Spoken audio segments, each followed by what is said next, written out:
album coming out, correct? Yes, we do. That is... On vinyl. We're traditional people. We like traditional rock and roll. Mm-hmm. I think Snake Canyon stands for fucking the history of rock, and we love, like, the real deal. We're the real deal.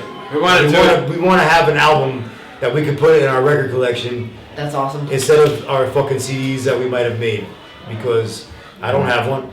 I don't have an record album on vinyl. I want to do it like that. We can go like, hey man, check out this album that we're on. That I can really enjoy. When you put on an album, it's more of an experience than when you put on like an iPod or something. You put on an album, you got to sit there, you got to put the needle on the record, because that's what it used to be like. Exactly. You know? I expect people not to even open the album, to just hold on to it, because it's going to be an instant fucking collectible. All right, there's only going to be 300 copies, and in 20 years on eBay, that shit'll be worth like $17. Yeah, exactly. Okay. Or more at 50 cents. Exactly. If you're lucky. Vinyl is physical, you know. I mean, music is physical, and when you buy something, you want to have something. It's not like some shit that's like on the fucking internet, in the ether. You can't touch, you can't hold, you can't look at the pictures, you can't scratch that bitch. What the fuck, bro? All right, look. If you add up the motherfucking age of this band, it's like 200 years. Vinyl is the shit. We grew up on vinyl. We're gonna have a new album out. We're probably gonna have a record release party March, April. It's gonna be huge. Everyone's gotta be there. That's basically it. We're gonna make it fucking work it. Big time. It'll be a lot of fun. Is that it? That's what you want to say? Snake Canyon on a good note.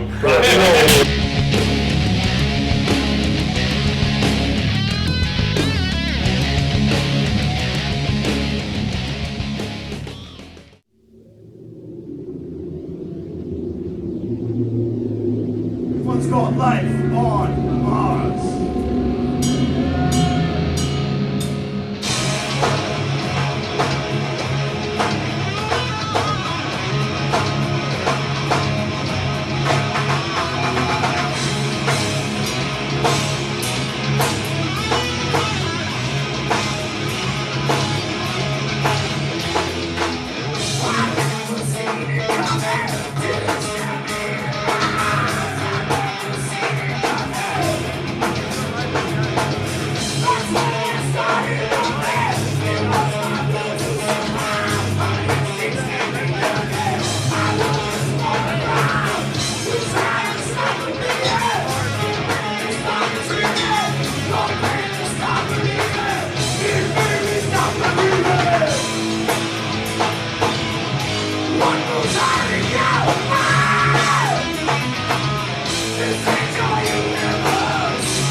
Waitress! My water is insufficiently frigid. It must be freezing like the waters of the northernmost fjord.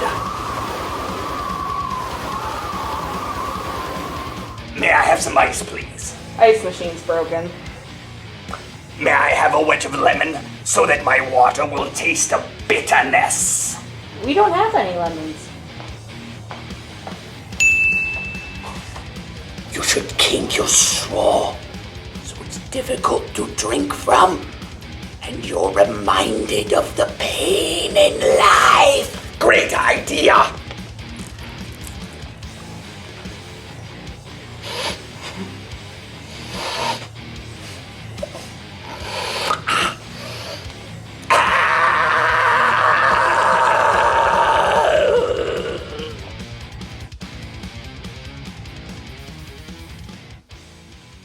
Thanks. Tintin Mojo.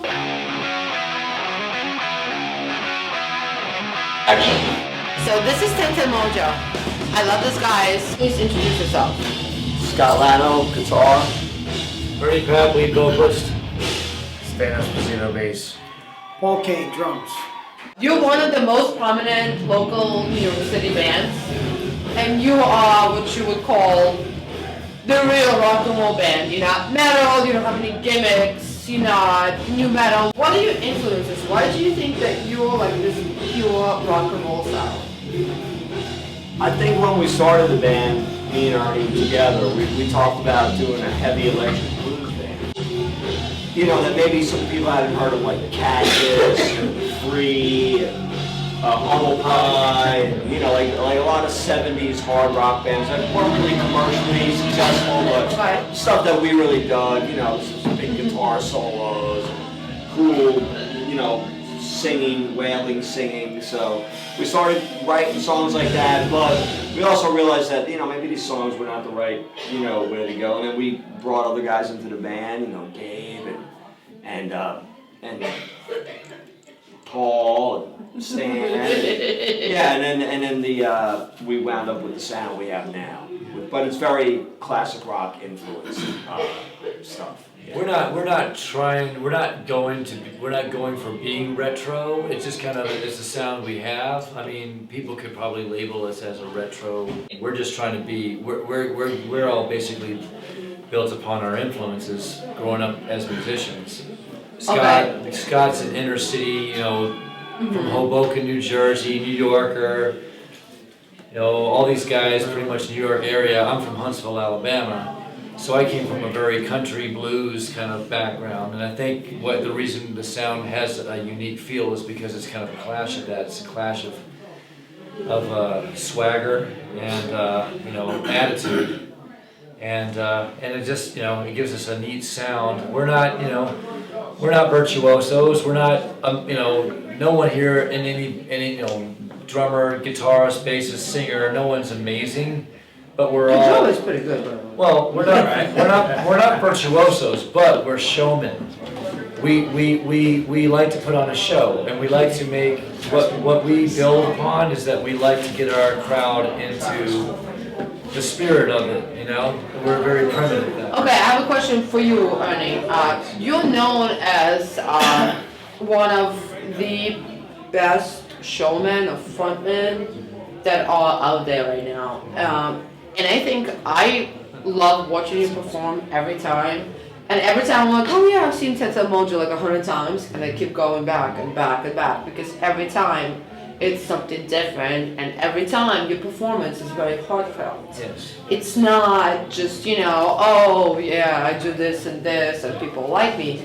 Like, I actually feel like I can feel your soul coming through your songs. Yeah. Yeah. And then I know you personally too, and you're like, not like most lead singers. You're like this amazing, super nice guy, which kind of blows me away. And I'm like, this dude is like the best freaking, you know, frontman out there. But he's so nice. He does not have the lead singer, you know, syndrome or whatever. Right. But like, he's not a junkie, he's not an asshole, he's like actually a very nice guy. And it's like, how do you manage this? It's very easy to go out as a lead singer and hide behind a lot because a lot of people are very scared of bearing their soul to people, and it's a very unique thing.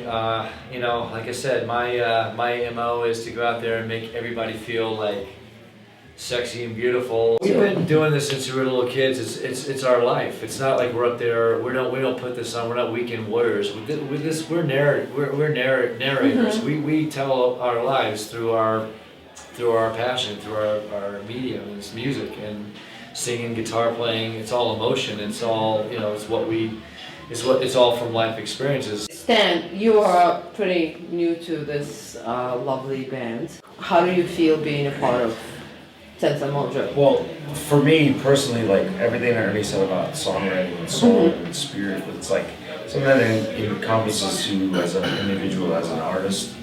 You're an artist at your instrument. You've created that, you worked on that craft for so many years, and you've connected to your soul in your playing. And so it's kind of like everybody has their piece in the band, and they all have their unique dynamic. And they have all their souls, and then it comes together as one. And I just kind of put me right in there, and I just bared my soul the same way as everyone else does, and it just kind of comes together like a family. It's really a unique experience for me as a musician after all these years of playing. That's awesome. Also, you guys have a record out. Yeah, we have a record came out a while ago, but talk about that a little bit. We have a record out. We put it out. It's been out for quite some time. We're continually writing. We've really been pumping the album for the past year and a half. But we're also getting excited. The new year coming. We're starting to write some new material. And the way this band works is like every time we write newer stuff, it always seems to culminate in what we are more and more and more and more. As we stay together and write new material, it gets better and better and better. 10 Ton Mojo, self-titled record right now. You get it on iTunes, you get it on Amazon. Yep. It's out there, you go find it. We got www.10tonmojo.com, which links you to all our, social media, what else, what have you. But you can go look at the band, and you can hear our tracks and stuff, and check it out online. We're out there. I asked you that before. Why Sense and Mojo? I think it comes from the fact that we're soulful, but we're also very heavy. But why 10? Why not 11, 12? It's a magic. 15? Why not 10 Ton Mojo? I'm also half Greek, and 10 is a very strong number in Yes, Greek. it is. It's a very magic number.